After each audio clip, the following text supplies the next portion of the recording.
What's up, y'all? Welcome to the Rideshare Rodeo, UberLyftDriver and gig economy news. Sponsored by Middleton Technologies Maximo. I'm your host, SJ, and it's time to get it on.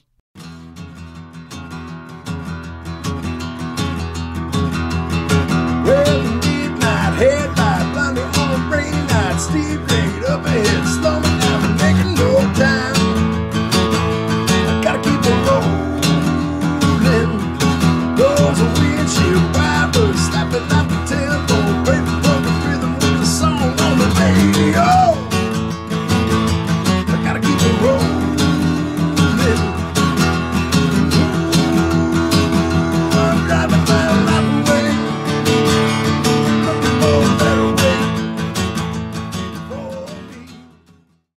Hey, everybody. Hope you're all having a wonderful week so far.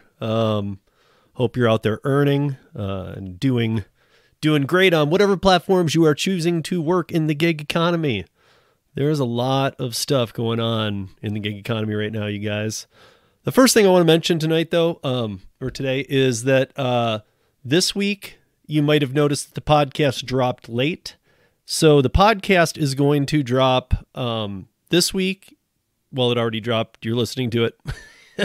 But the next week and the following week will also be at this same time. It's going to be 8 p.m. Eastern time that the podcast will drop this week, next week, and the following week. And then it will go back to the 7 a.m. audio podcast drop time. Just during this transition where I'm going to be having co-hosts, and the first couple co-hosts for the first two episodes of co-hosts are Lou and Mary, the Long Island Dash Experience. And yeah, we had so much fun that I'm going to bring them in, and they're going to help me get this kicked off. And then I'll go back to doing the podcast on Monday, getting it all ready and setting a scheduled 7 a.m. drop, and we'll get it back on pattern with that.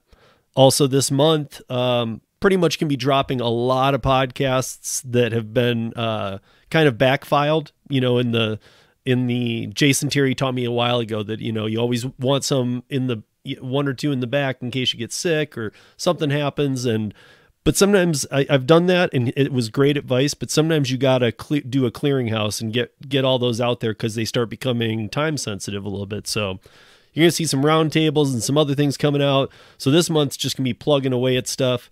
And then, and then in 3 weeks from now, well, it'll be the last Monday of this month, I will have Dana Scott from Boston, a gig worker who has been part-time gig work since 2014. He's done rideshare, he's done delivery, he's done some offshoots, and yeah, that'll be the normal 7 a.m. drop on Tuesday. So just letting you guys know that just for the next couple weeks, it's going to be coming out late. Doesn't mean anything's changed, but there will also be a bunch of other podcasts dropping through the week, so there's just going to be a lot of them. But the one that drops on Tuesday, the primary one that after this month, we will be going back to that model, maybe after June. June still has a couple of other plugins too. But then when it finally gets back to just the Tuesday podcast, it will be, as always, 7 a.m. scheduled on Tuesday morning onto all platforms and pod players and anywhere you listen to your podcasts. So you guys, I want to give some props and shout outs to Mr. Gary Middleton and Middleton Technologies. Make sure you check out the Maximo app, maximoapp.com. And I know that the driver utility helper, the Duh app, does really well on its own. And, Gary's all about me plugging the Maximo app, but since Duh is his too, I got to be plugging that one too. I just got to, because you guys, both the apps can filter everything you need. The DUH does just DoorDash, and it can, you can set all the parameters you want. How far do you want to go? How much do you want to make? Blah, blah, blah, blah, blah, blah, blah. And thousands of filters. Same thing with Maximo, only it's for Uber, Lyft, Grubhub, and Uber Eats. So, and the Maximo app, if you just want to check out one of his apps, but you're interested in the DUH, check out Maximo, because that one you can get for 14 days for free first, and you can kind of see where how the filters are and everything. And yeah. So the other thing I want to talk to you guys about before we get into it is DisplayRide. So mine came, you guys know I had 2 teeth pulled and I had COVID. The COVID, I'm pretty much past. I'm just, that lagging energy thing. If you've had COVID, you know what I'm talking about coming out of it. But yeah, my teeth started acting up just a little bit again, but I think I'm in the good. I think it was just like one side was a lot more painful than the other. So for whatever reason, I think it's just everything's getting situated in there. That's how I'm thinking of it anyway. But if it continues, I'll obviously have to take a look at that. But yeah, I want to talk to you guys about DisplayRide. So I was just talking about how I've been down and out, but I'm ready to get to it. And my DisplayRide came in the mail a few days back, but I haven't been able to install it yet. So I'm looking forward to that. I'm going to get to installing it either maybe this week, or if not, for sure by the weekend. Might even make a video about it. So you guys, DisplayRide. And if you go to the show notes, you will see a link to DisplayRide. Again, you pay nothing for the camera, and the service is $20 a month. If you click the link in the show notes, it will take you to the sign up to get a DisplayRide cam, and then if you enter the promo code Steve, you will save $5. So it offers everything, you guys. And here's the kicker: I've told you before, DisplayRide camera, as long as you sign up for the monthly service, is free. So it's real-time uploading to the cloud. It's not SD card. If somebody were to grab the camera and do something bad and rip it out and run, like we've seen happening to both delivery and rideshare drivers, it won't matter, because all the footage taken up to the point where they grab it and rip it and run will be available in the cloud. In fact, there's a button on there that you can pull the last 3 minutes just by pushing it, and they will be sent to your phone. Otherwise, you can email DisplayRide and tell them any time period you want after the fact. But the emergency button to get the last 3 minutes sent to your phone within 60 seconds is huge. If you're in an accident or anything, God forbid, you can push that button. You can have it. You'll have it before the police arrive on the scene. So pretty amazing stuff, and the camera's free. So check it out. Yeah, also, I am in the midst of setting up my dumpling page, which is going to be very tied to my Patreon page, but we will talk about it on the podcast and on the YouTube channel and stuff too. Pretty excited about that. Curry, guys, to be signing up for Curry. There's a wait list, so the sooner you get on it, the better. There's still the best paying gig out there.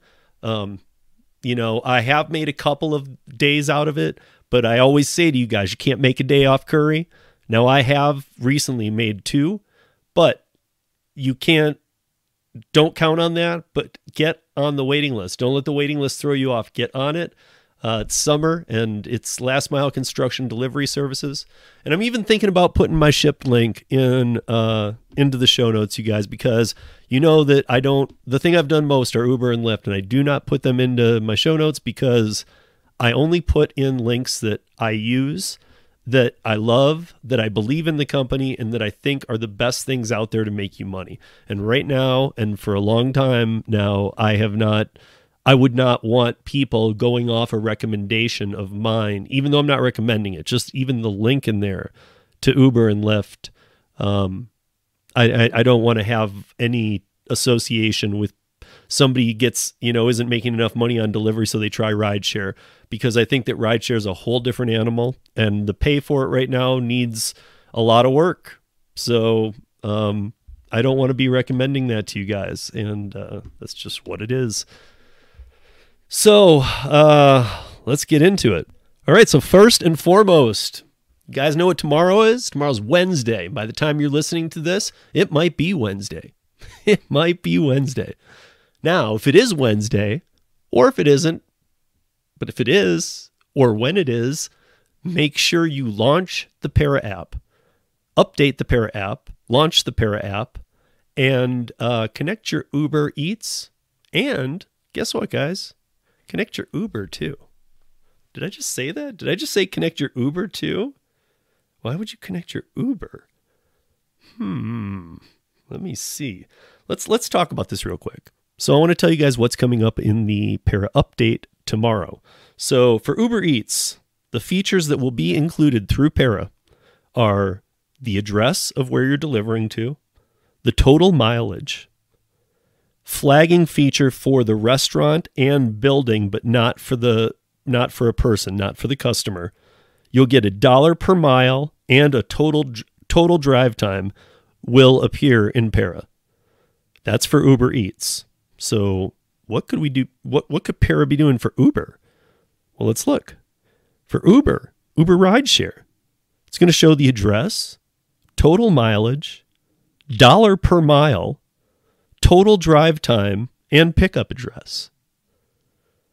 Now, if I'm not mistaken, that's pretty much complete transparency. Boom! That's right. I love being connected and working with so many great people, doing great things. And that's, David Pickerel, of course, Gary Middleton, and just all the good companies out there like Moves Financial and Buckle and all these companies that really are good and trying to do good things for people. So that Para update, hopefully you caught it in time. Normally, if I would have dropped this podcast and it would have scheduled at 7 a.m. Eastern time today and would have dropped, you guys would have all heard it today and you would have known it's coming. And if you know us at Para, sometimes things get released a few hours early. So really, by the time you hear this, even if it's still Tuesday, you might want to go check. Who knows? Who knows? It's not supposed to launch till Wednesday, but we'll see. You know how it goes. But anyway, that's big news. That's big news. So I want to move on here. I thought this is just a quick, interesting article before we really get in here. Grubhub is offering free lunch to everyone in New York City. Well, that's crazy. So again, guys, I'm going to talk about, let's see, 1, 2, 3, 4, 5, 6, 7 articles here today. All of them will be in the show notes, and you can follow along because with some, I'm going to want to discuss next week with Lou and Mary. So I'll kind of give you like a little pieces of things, but yeah. But on May 17th, Grubhub is offering free lunch to everyone in New York City and the surrounding areas. Though the extent of surrounding areas isn't laid out yet by them. So who knows what that's going to mean. So they are going to give you $15 to order a lunch for yourself. So is it free? Yeah, I guess it is. But you're going to get basically a $15 coupon. You simply need to use the promo code free lunch. Now they have it all in caps, free lunch, all one word, between 11 a.m. and 2 p.m. Eastern time on May 17th. Okay, guys, May 17th. Don't miss that mark. And the code will get you a free lunch unless your order is over $15, in which case you will get $15 off your meal and you can pay the difference. Seems fair enough. That was a quick read. Let's move on. So, lots of things going on with Rideshare. That dip in the stock market last week really took a bite out of Uber, or out of Lyft, but out of Uber too. And so there's an article out right now by Curbed that it'll be in the links because you guys should read it. It's absolutely, the article title is called Uber is Ready to Accept Failure, sort of. So there's some references to the Super Pumped Showtime show and, some of the things Travis Kalanick did in the beginning. But then yesterday, in real life, not on the show, a memo from the current Uber CEO, Derek. I'm not even going to try today, even though I know, but I'm going to say Derek K. Okay. From Derek K, they reference it as read like a super pumped script, right down to the caps, go get it, all in, all in caps. So the horse shit has caught up with the company, which has yet to turn a profit despite grand promises. It's clear that the market is experiencing a seismic shift, and we need to be ready accordingly. We will absolutely have to do more with less.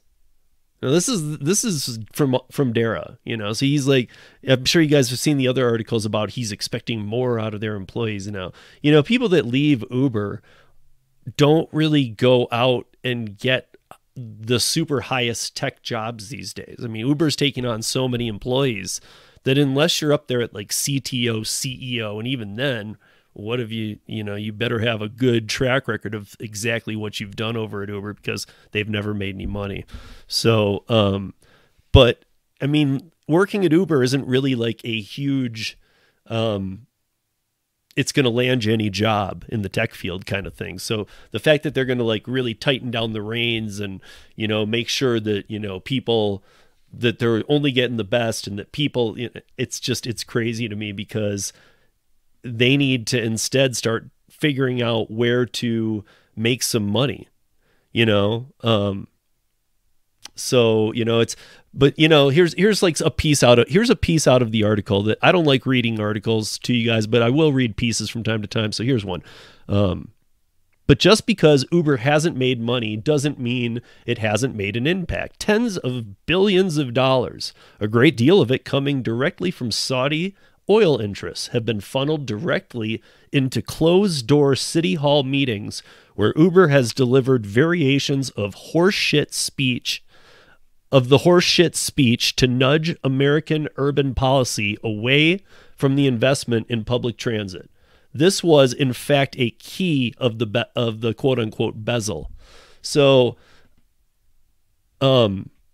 as we know, Uber is supposed to be rideshare, saving emissions, getting more people in the cars. Uber Pool is a joke. Nobody wants it. The little tiny bits it saves you really has the driver driving all over anyway. So, I mean, when you really break it down, Uber Pool was never designed to truly work. In my opinion, you need more of a actual laid out path, and not like on the fly, hey, go grab this person too that's 2 miles that way, even though you're going now. Like, it needs to be, if you really want to do something like that, you need to logistically get it all centered, like a bus or something. It needs to have a route or something like that, and then people could still buy in or whatever. I'm not even sure, because I kind of gave up on a lot of the joke stuff a long time ago. So there's another piece in here I'll read too. Trying to ignore that geometry, or perhaps distract from it, has led to multiple Uber pivots over the years, from lofty visions of flying car skyports to a deadly detour into self-driving SUVs.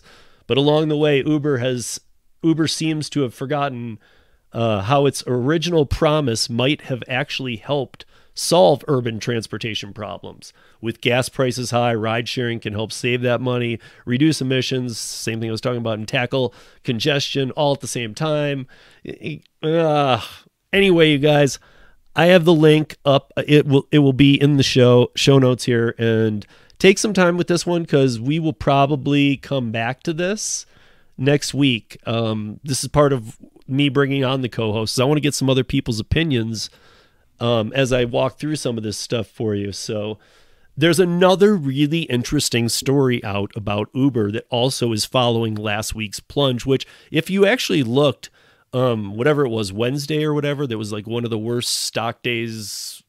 I know the worst one this year, but it was like one of the worst ones in a while. Lyft took a serious bite. Okay. But Uber, yes, everything took a bite, but Uber didn't take anywhere near the bite. But Uber shareholders voted yesterday. Now, I don't have the information on how this went, but they voted on a proposal that, if approved, will compel the company to fully disclose its direct and indirect lobbying activities and expenditures.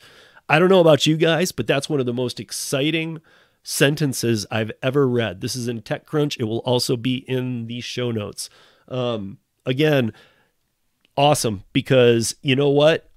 That right there, direct and indirect lobbying activities and expenditures, is where a lot of us get lost. Like, how is Uber still up and running if they just lost $5.9 billion? And I mean, I'm not just talking about this 2022 quarter one stats. I'm talking about 2009 to current. They've never made a profit, and every quarter has been a problem. But this one, we talked about a little last week, with the, I don't even want to get into the excuses they had, but it's always been that. It's PR stunts, this, that, the other. But this actually interests me, because if they can get this to pass, then we will actually finally see with full transparency where the lobbying money came from and what it really went to. So, we know that a lot goes to marketing and onboarding, and it just seems like it's done in such a bad way.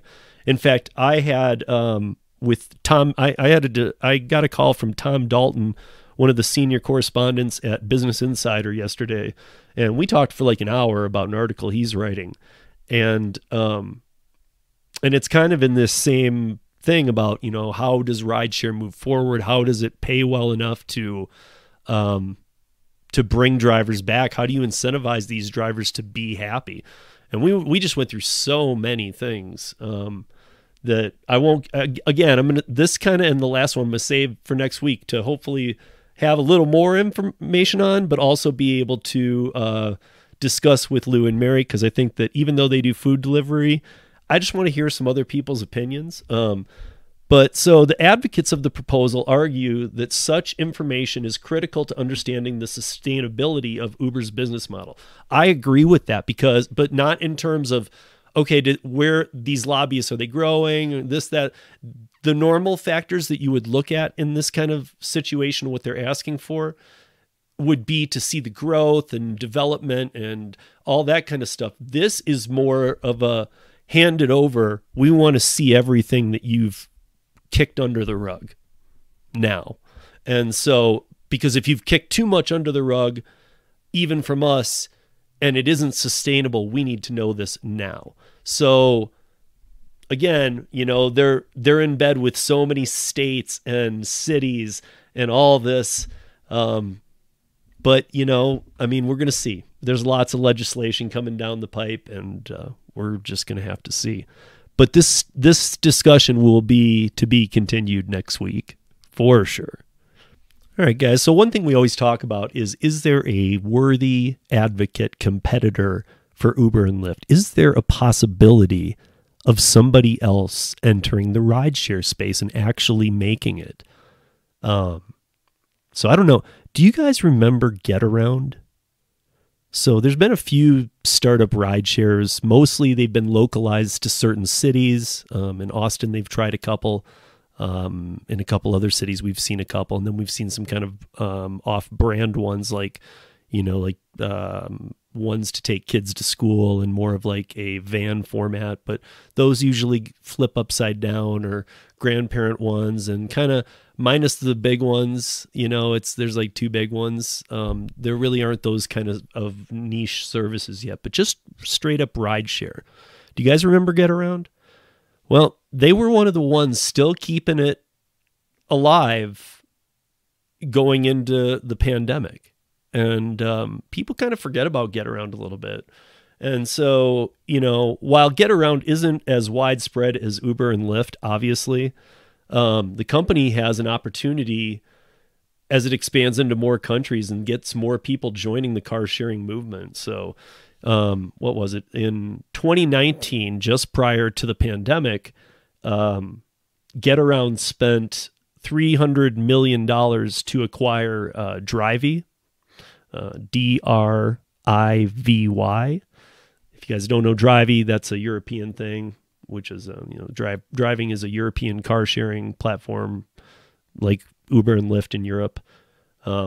Since the time of the deal, the network has grown from 300 cities to over 850 cities across the U.S. and Europe. So Getaround, since that acquisition, went from 300 cities to 850, and that includes the entire pandemic period.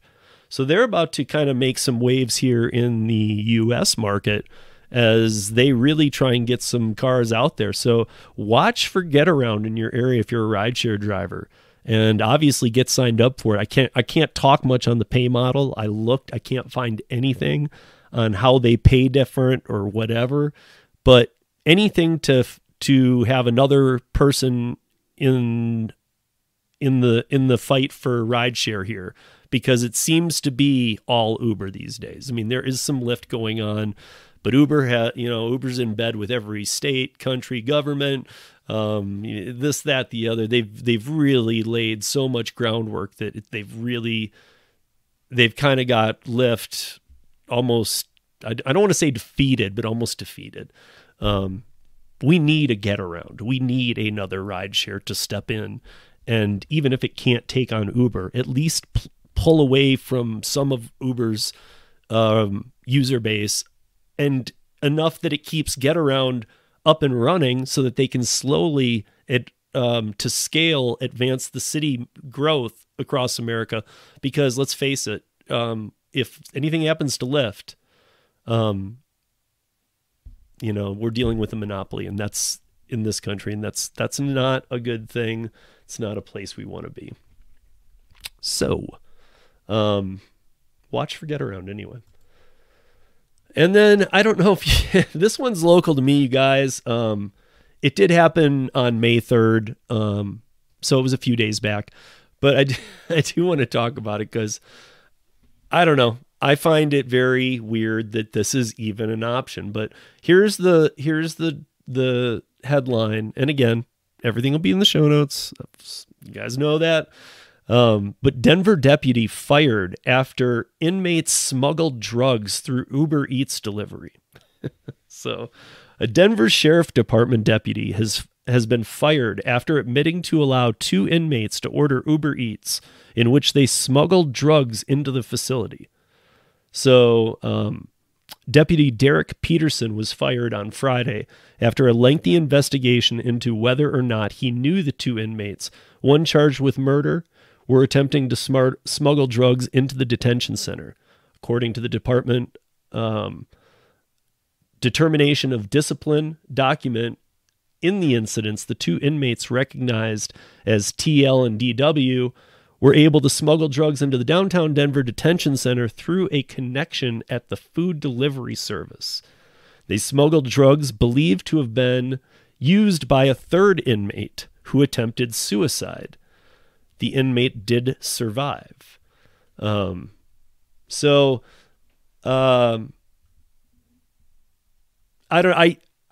article will be here, you guys. It goes on a little ways, first delivery, second delivery. So there's like more to this story. I guess my big point here is why on earth, even if you okay, when you're in jail, you can have commissary money, right? We're all familiar with that. People can give you money that you can spend there to get even just your daily needs, like toothpaste, a toothbrush, things of that nature, all the way up to snack food or whatever. So that's called your commissary money.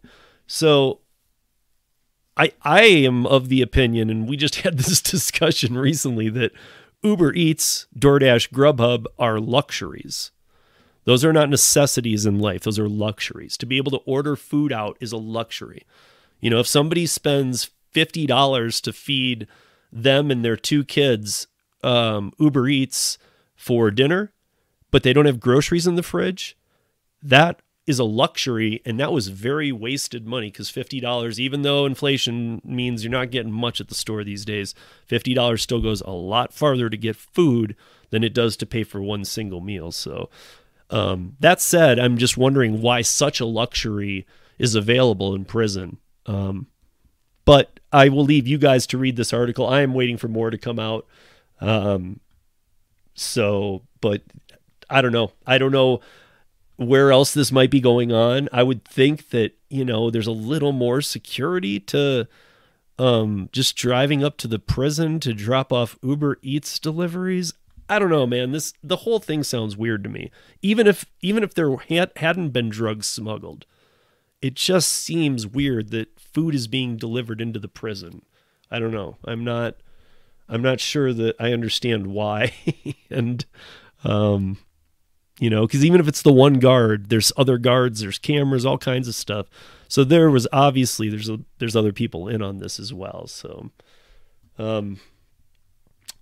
but let's move on a little bit here. So, it looks like over in the UK, it looks like DoorDash and the Transport Workers Union, the TWU, have signed a first-of-its-kind agreement laying out key principles for workers and companies operating in the gig economy while backing the push for enforceable industry standards. Major gig economy providers like DoorDash, Uber Eats, Deliveroo operate under an independent contractor model where riders and drivers decide when, where, and how long they work. The flexibility comes at the expense of many entitlements handed to fully fledged employees. We all know this. We all prefer to be, even with that said, we all prefer to be independent contractors. If you have had the time or you have not, make sure to see the documentary I recommended last week, The Gig Is Up. I did say it was on, I did say it was on, the YouTube, key index finder app or whatever that you can purchase. It's under Tubi. I don't know if you guys know TUBI, Tubi. It's like an app. It's like free TV and movies. On there, you can watch it or you can rent it through iTunes or any of the other things you might rent through. But go watch it because it says we've crossed 100 million gig workers in the world. And it says by 2025, we will have crossed 550 million gig workers in the world. So clearly these kind of agreements are going to become more and more and more apparent, and things are going to, elections are going to be affected by this. I mean, this is already such a big deal. And we have laid out on the podcast a handful of times, Prop 22, AB 5, but we've also talked with Kim Cavan and others a few times about the PRO Act on a national level and what it would do to right to work states and how close this thing was to passing without most people even knowing it. I can't tell you the number of emails I've had on the PRO Act and all that kind of stuff saying, how was it so close to truly passing, but we didn't even know. And we will get to that kind of stuff as we watch the Massachusetts bill, because that's something we will be talking about a little bit next week too, along with some, part of the co-host thing is that I'm going to want to tailor the show a little bit to my co-hosts. So to those guys, it'll be some delivery space next week for sure. But we do need to always be talking about the big ones. And right now, one of the biggest ones is the Massachusetts bill going on. So if you, let's see. So yeah, I mean, like, just, here's an article from Fast Money that I wasn't going to include, but I'll put this in there. So the legal debate over the gig economy and its workers. When it comes to the gig economy, all eyes will be on Massachusetts over the next several months. A legal debate is underway there as the result of a ballot initiative on how to classify gig workers, and it's possibly headed for a vote this fall. The issue is how to categorize gig workers as independent contractors, employees, or agents. Under Massachusetts labor law, this initiative is similar to the recent independent contractor law in California, referring to AB 5 and the Prop 22 measures. And it's something that all states are expected to address in the coming years. Here are some of the major takeaways from the decision. So why the categorization matters to the gig economy.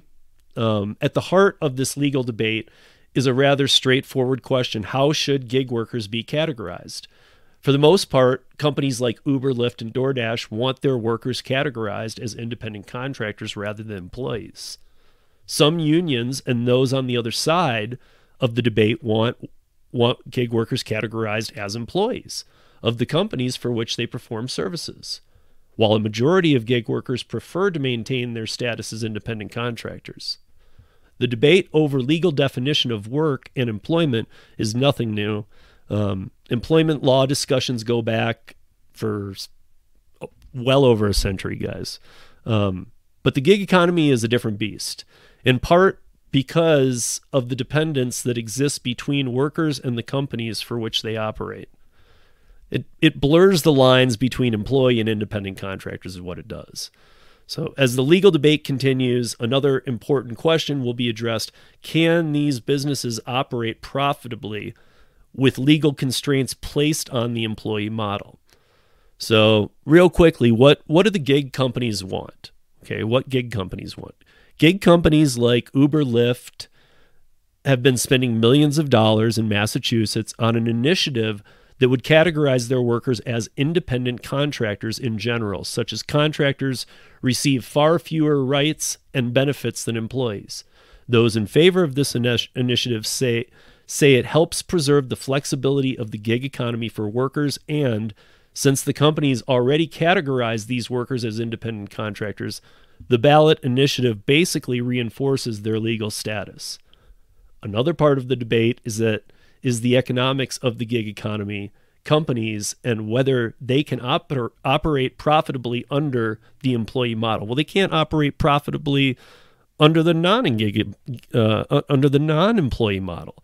So again, that's why we need to go back and have that Uber shareholder vote reveal where really this money is all going and coming from and everything.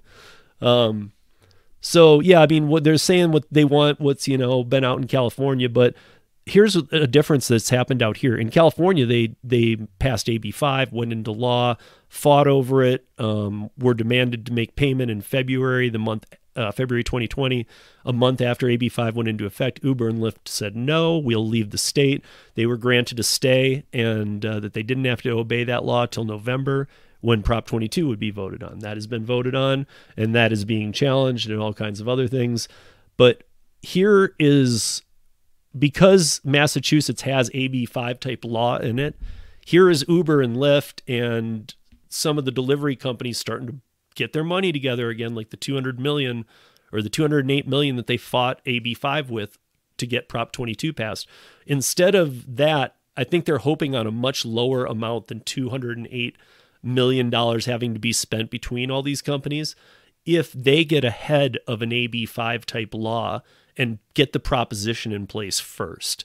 So, and the one thing I will say to that I do really like is that should take away one of the, or I'm sorry, not even one of, the biggest problem that AB 5 did, which was kill real independent contractors. And I know that rideshare delivery are independent contractors. However, I'm talking about traditional independent contractors with businesses from 20, 30, 40, 50 years plus, and they can't operate anymore because they can't pass the ABC test.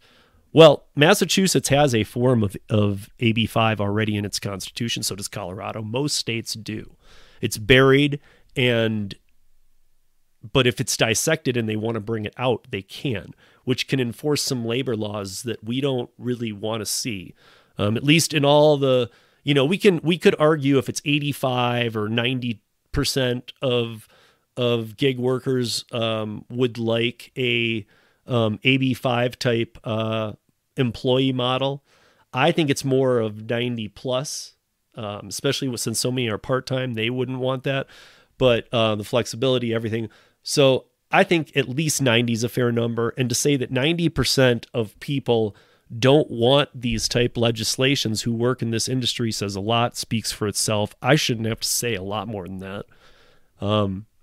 But relating to Massachusetts, what do the unions want? So what the unions want. On the other side of the debate, some labor unions are emphasizing that independent contractors don't receive the same benefits as employees. Well, yeah, of course.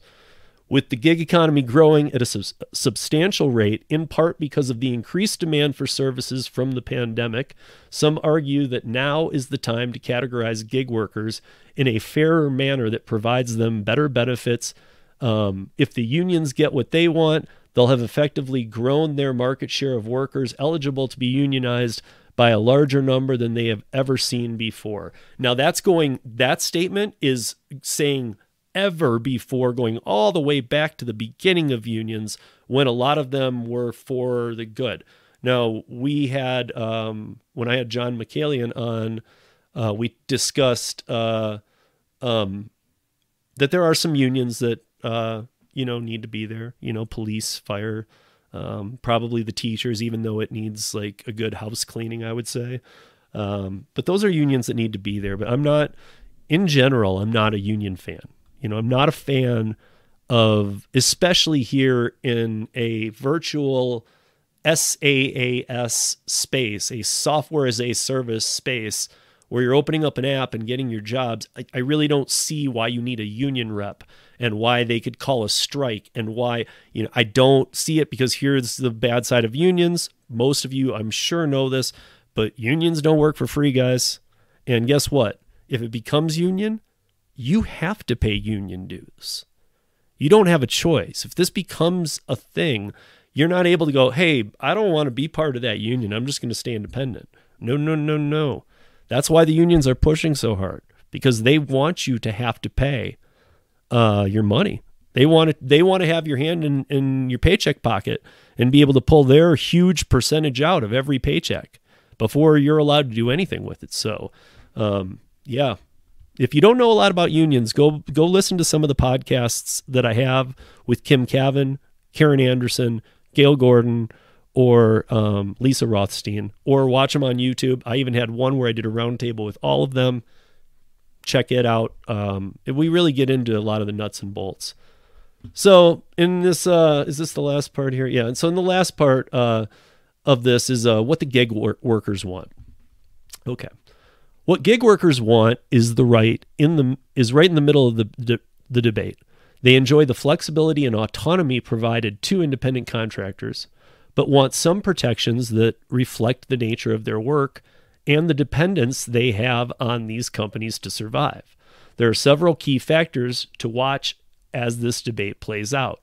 Hours worked. Do hours accumulate only when a driver is making deliveries, or also when they are waiting? So first of all, I'm a little concerned by that question, because that we've seen backfire in Prop 22 in California. Only, and again, they're even addressing it that way, when a driver is making deliveries. Okay, and it might come down here in a second, but they're only saying delivery drivers. First of all, this should be geared at rideshare drivers, just like the Taxi and Limo Commission like we've seen up in Seattle and Washington State just happened. It should be more like that. They should not be talking about a Prop 22 for delivery drivers, because these base pays are low, but that's not the solution, and it's caused a bigger problem than solutions it's made. A guaranteed minimum wage. Should gig workers be guaranteed a certain amount while performing services? So again, I'll relate to Prop 22. On Prop 22 in California, all of us gig workers call it active time, right? So if you're on a platform for an hour and a half, but you did 2 orders and it took you a total of an hour to do those 2 orders out of the 90 minutes, you have a 90-minute time on the app, but you have a 60-minute active time. And that's what they base it on in California. And Prop 22 says that they need to pay you, the base pay minus tips needs to be 120% of what minimum wage is in that city to do this. So I don't know. There's a whole remodel of minimum wage that needs to happen. However, it seems to be being brought into this kind of stuff. And again, independent contractors, guys, I've been one a lot longer than these platforms have been around, working for production companies and things like of that nature while doing other things and having the option to be my own boss and do what I want to do. So, I'm not really a big fan of that unless I guess, again, like Washington State, I like where they're going. We'll see what happens.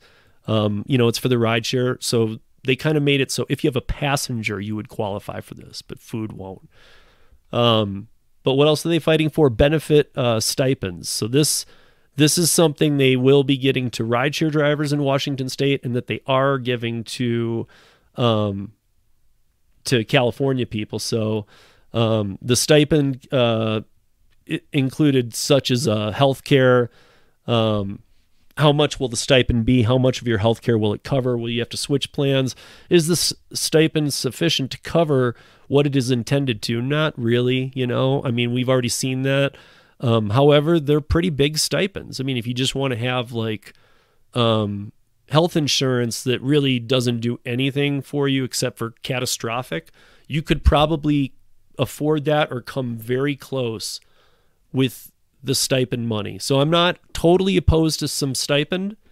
I don't think it should be as high as it is. And if it's going to cause a bunch of things like these platforms having to do the minimum wage, with all that kind of stuff, and the stipend, then I'd say get rid of the stipend too, because we all know that with this minimum wage and these Prop 22s comes a floor payment for your active time, which might sound great to all of you. However, the hustlers out there, the people who listen to this podcast and who join me in the lives and stuff, and a lot of the veteran workers, and even you like newbies out there who are just, getting all this down, you will learn that you don't want to cap on your ceiling pay. But there will be. It won't say you can't earn more than this an hour, but you won't, because they have to make sure they're covering for the people who are doing the day stuff and just barely taking orders and more taking advantage of the Prop 22 type situation. So in my opinion, it gets abused so much that it's a no-win. It's a no-brainer. It's a no-win. We don't want it. Areas of responsibility, another thing that gig workers want. So I don't know who these gig workers are. Again, I have a feeling it's like when AB 5 became law, it's like the people who were very much for AB 5 who want to be employees, but still want the flexibility and all that. And it just doesn't make sense to me. That's not, a company needs to make money itself. And I'm not fighting for these companies, because I think in so many ways they're out of line. However, starting to dictate that, you want everything as an employee, but you're going to have flexible hours and you're going to tell them what you're going to do. That kind of, you've kind of just wrecked the whole idea here. So our gig company is responsible for making sure those performing services receive a living wage, and at the same time that supply reaches the demand of the market. I would say that the companies should be better at onboarding. Don't flood the markets too much. They like it oversaturated. Because it's flex time, they don't know exactly when people will work, but they have enough analytics to go back and say, okay, we're usually every week we're good on this time. We have this many drivers on the platform.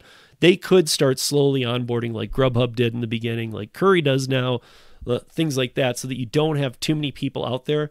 What I will say, though, is that are they responsible for making sure you're receiving a living wage? No, because I've worked in bars and restaurants, and those people would never get a living wage off their paycheck. Not a chance. You couldn't even share a house barely if you were just going on the W-2 pay. You have to have tips. So in the rideshare industry, tips are getting a little better, I think. That's one thing I would say. But they never really existed that much. Cash tips were big when I was, in the first 3-4 years I did rideshare. But also you got to remember that what is it? 90%, or I'm sorry, 87%, here it is. 87% of gig workers in the country work less than 20 hours a week on gig platforms. Not just one specific one, but just gig workers work that little or work under 20 hours, meaning that they have another job. So no, they already have a job. They know what they need to do to make their living wage. So I would argue that no, you're taking a chance on this, just like taking a shift at a restaurant or a bar. Can you go out there, hustle, and earn? If you can't, your market might not be great for that app. Try a different one. If you try that one and it doesn't work, try a different one. If you try them all and you just keep trying and everything's failing, maybe your market is too oversaturated, or it's, the population just doesn't match up to the numbers. Who knows? But you got to take in the factor of where you live, you know, and what's around you and what's available. If you know, we can't just say that, well, I want to make money on this. Well, yeah, of course you do, but we can't want everything and get it, you know? So competition. Will additional constraints on gig companies make it difficult for multiple apps to survive? I don't think so. If you keep the things that we've been talking about, you keep pushing those, it's very simple. They will have a non-compete clause. So you will have to pick your poison, pick one app, and like, let's just use Rideshare so I don't have to get into all the different all these different companies, but Lyft and Uber. Let's talk about Lyft and Uber. You know, if they push everything to the T, you know, could Lyft and Uber say, you know what, you're going to have to be on a non-compete? Yeah, they could. They could.